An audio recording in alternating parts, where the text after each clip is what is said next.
Hello, everybody. Zach Attack is here at Atak Sports for this Monday, December the 14th, 2015. All right, let's kick this off with NFL Week 14 thoughts and results. Well, I didn't see a lot of football, specifically yesterday.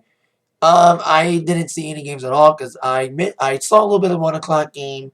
And then I had a gig last night from 4 to 8.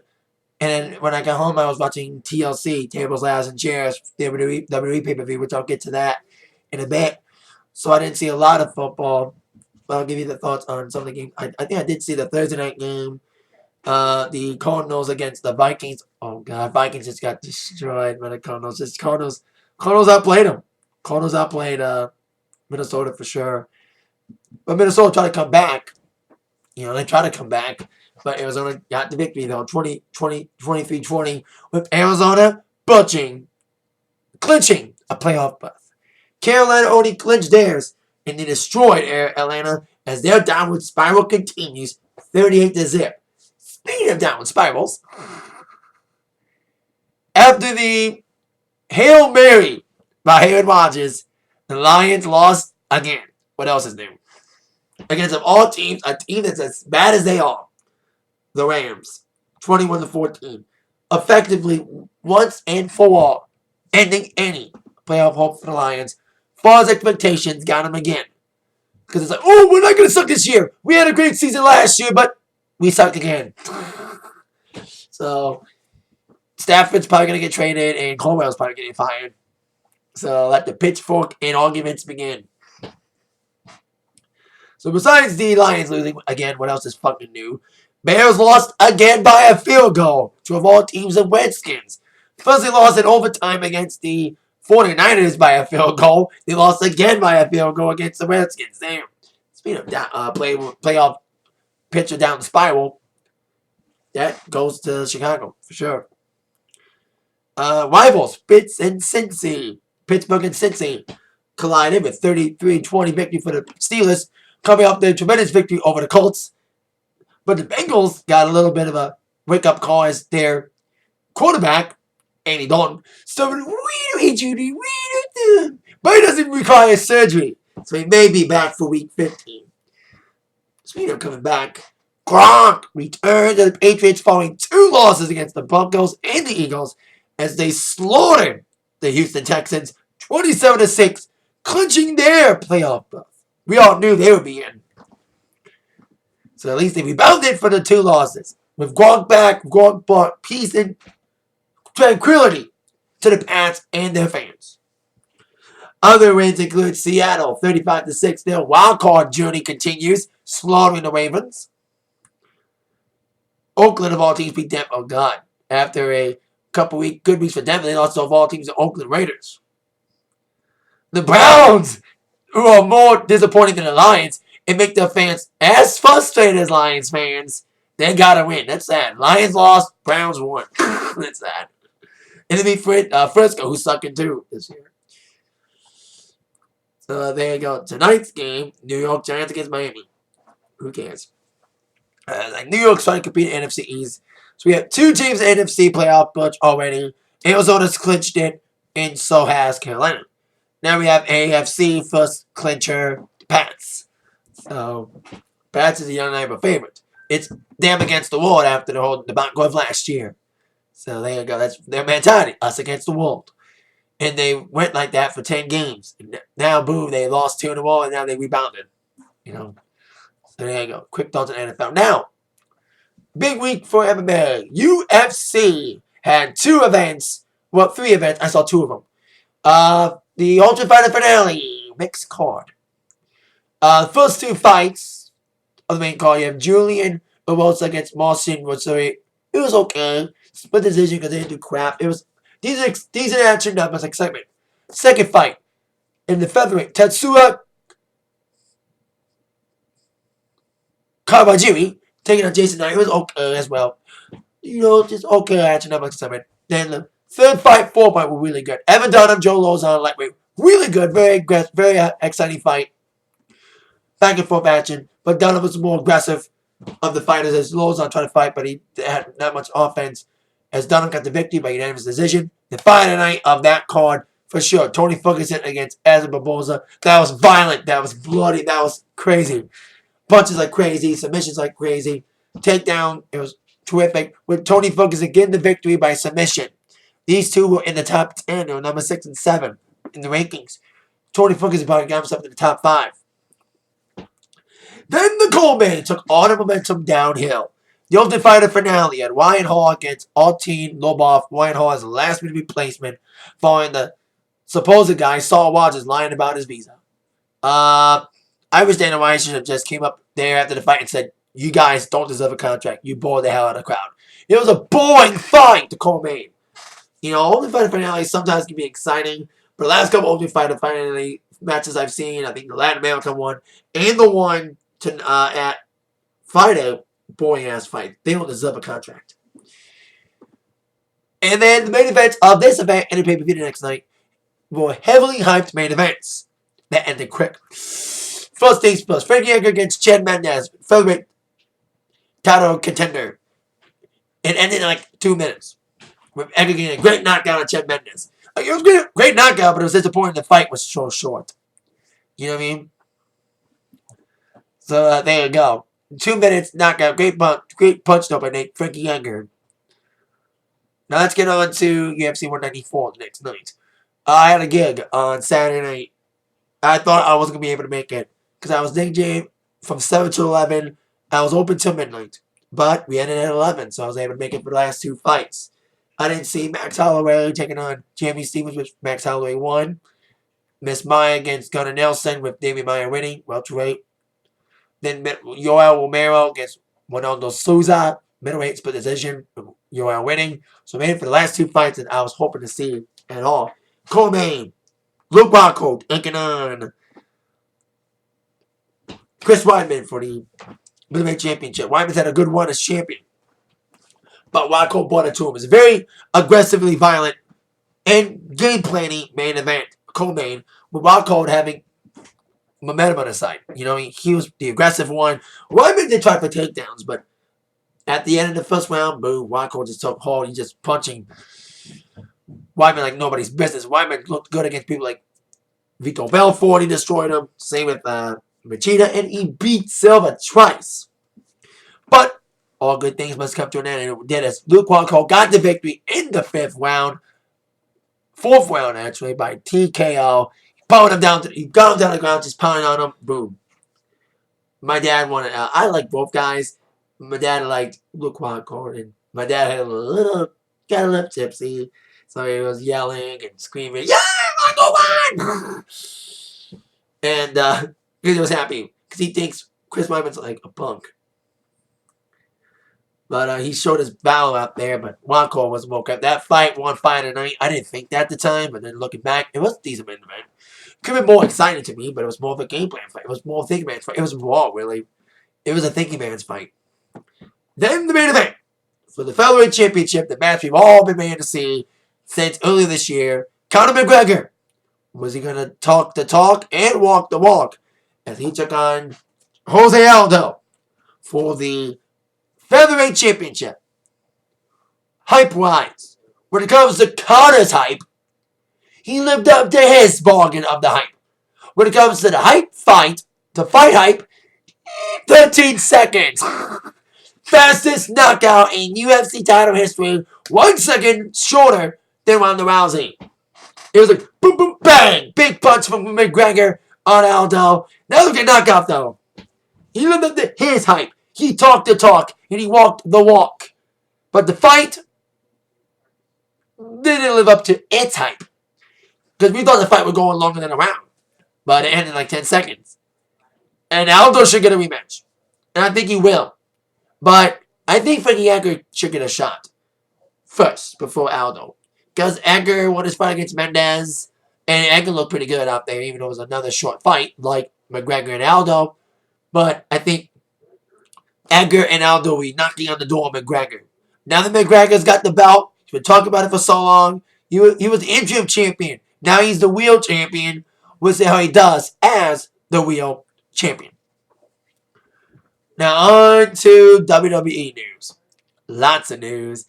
I did not make a review for TLC last night I had a game from 4 to 8, and I missed like the first 2 matches, so I didn't make a proper review. But I did see, but I missed the first 2 matches live, saw the rest of the pay-per-view live, then saw the first matches later.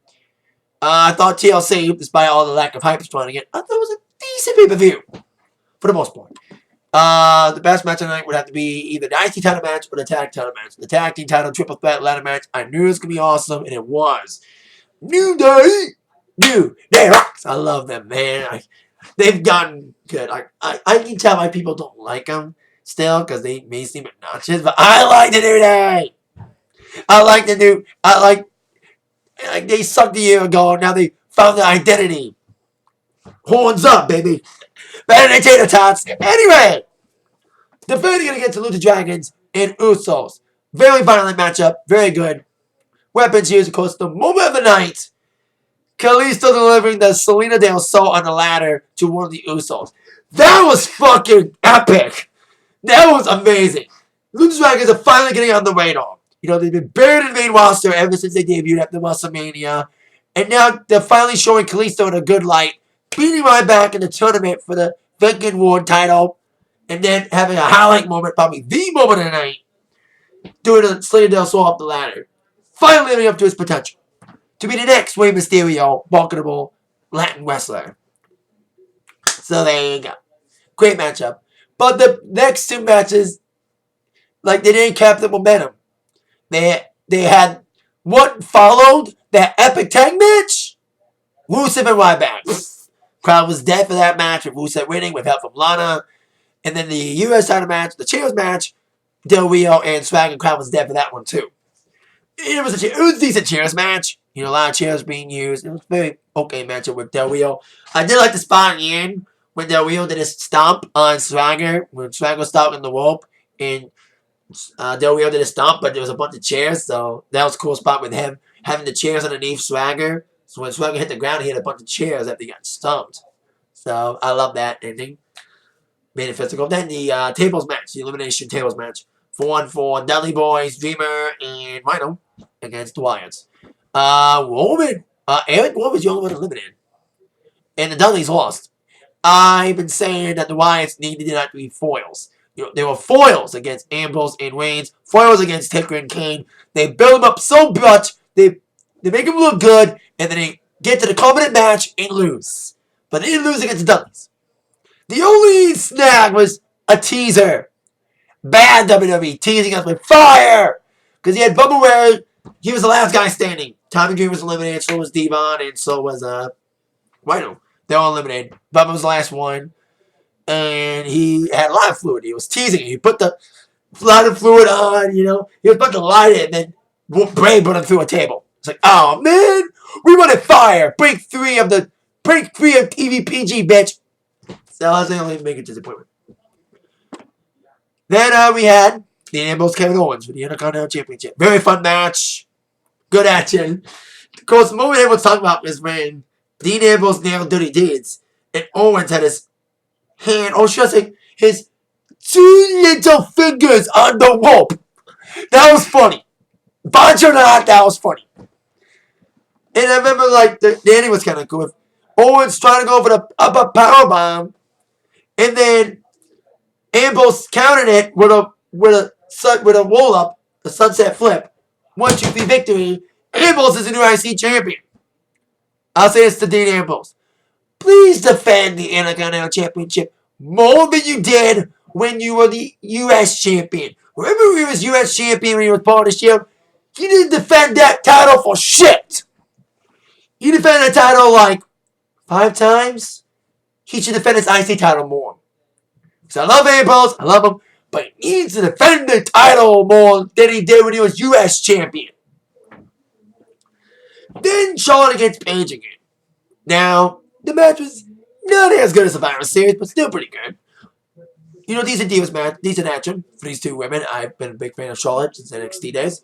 But then you had the ending with Charlotte using her dad to cheat with her being her foot put on a rope and using an exposed turnbuckle. So Charlotte, slowly but surely, she's turning heel. Becky's not happy. I think we're going to see a Becky Lynch-Charlotte feud before we get to the feud of all feuds that we all been waiting for, and I've been saying it every fucking week. Sasha Charlotte. Let's move on to our main event. The TLC match between Sheamus and Roman Reigns. When this match was named, I was like, this is going to be the worst TLC match of all time. Because it's not going to be any high spots, no excitement. But you know what? It wasn't that bad, actually. Despite lack of hype in that stupid, long, drawn-out wall segment last week with the tater tots guy, that was fucking cringeworthy. Match wasn't it was physical. It was a fight.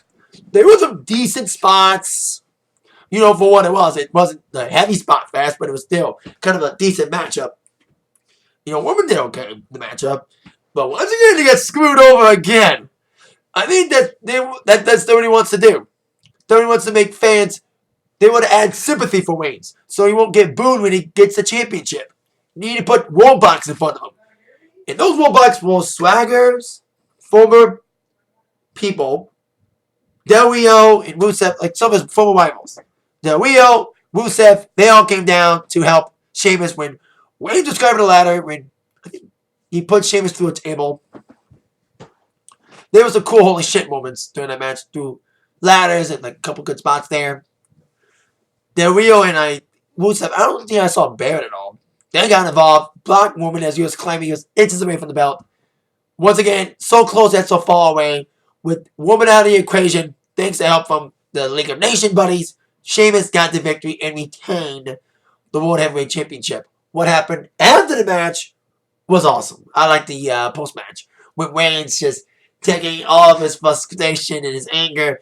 They were like, Rusev and Del Rio put Sheamus on the shoulders, and Roman speared them all and started nailing Sheamus with a steel chair. And then Triple H came out trying to make him stop because Roman snapped. Well, guess what? He speared Triple H. Oh, God, he beat the hell out of Triple H. Smashed him with a chair a bunch of times. Speared him through speared him on a table. And then delivered an elbow through a table. He was carried out. I bet you there'll be some sort of weapon man against Roman Reigns tonight. Which leads to our top 5 Raw questions that must be answered tonight. Quick blips before I get to my Raw preview. TLC was decent. As I mentioned, Slammy Awards announced. I love what they're doing here. First time ever, every superstar is nominated for Superstar of the Year. Not just a select few. Everyone is nominated. I think that's a cool option for Superstar of the Year. Of course, some voting is going on now. Well, some voting will take place during Raw next Monday. That's when the Slammings will take place, including the ones that will be presented on Raw. Match of the Year, Superstar of the Year, Diva of the Year, should be Charlotte, or fuck the Bellas. Sasha Banks. Or Bayley, if they count NXT. Breakout Star of the Year, Breeze. Or maybe like the Dragons. LOL Moment of the Year. Extreme Moment, this is awesome Moment of the Year. OMG Shocking Moment. Maybe when... I'm trying to think. Maybe when Sting, but who knows. Then Hero Award, so... I will tell the nominees, but it will take the entire majority of this video. Also, another quick clip. NXT European Tour right now. Cannot wait to see NXT take over on Wednesday in London.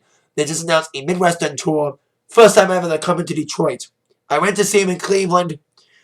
And now they're coming near my neck of the woods in Detroit. Royal Oak Music Theater. Very nice theater. January 30th. Those going to be in Green Bay, and Milwaukee, and Chicago. And going back to Pittsburgh. Can't wait to see NXT in the D, January 30th. Right after the Rumble. War the Rumble begins. Top 5 questions must be answered on Raw tonight. Or top 4. Question number 4. What's next for the tag division? Well, New Day retained the tag team titles. I forgot to mention it. In a great triple threat ladder match. So, I think they may have a one-on-one feud against the Usos now. I love Lucha Dragons, but I think Usos might be the one to beat New Day if New Day ever loses. Because New Day is just so over right now as heels. And they're like comedy heels, and I love them. They found their identity. They had no identity when they debuted. Now they found that identity. Comedic heels. That's awesome. Question number 3. Well, we'll go down with the new IC champion, Dean Ambrose. Obviously, Owens is owed the rematch. Ambrose beat him twice, non-title, and of course, when it counted for the title. So I expect Owens to get a rematch, maybe at Rumble. I don't think tonight, but we may get it tonight. But we shall see. I think Ambrose will have a good reign. If he defends his title more often, like I said, than he did when he was U.S. champion. Question number 2. Will anything be announced for Rumble tonight? I say no. Maybe the title main event, but we shall see how it goes. You know, maybe we get some participants, but I don't think we'll get anything named for Rumble tonight. Maybe we're going to leave all the Rumble questions unanswered until January. We shall see. And of course, question number 1. Will there be any weapon man for Roman Reigns? As I mentioned, after he lost again by the slightest of margin again, trying to add more sympathy for Roman, for the fans to really sympathize for him, he lashed out, and I loved his aggressiveness in that segment when he beat down Sheamus, and of course, the big thing, beating up Triple H, putting him through a table, calling him out. So he may get some sort of suspension to make the fans really sympathize for him, to say, we want Reigns, you know. That's what they're trying to do. They're trying to add sympathy to make the fans like him instead of booing him like they have been. Because love or hate Roman's character and his wrestling ability, he's trying. And it's sad, I didn't mention this, I heard we miss Cena chants, and we miss Rollins chants. The crowd was there for most of the night. Besides, the crowd was most alive for the tag team title match and the IC title match.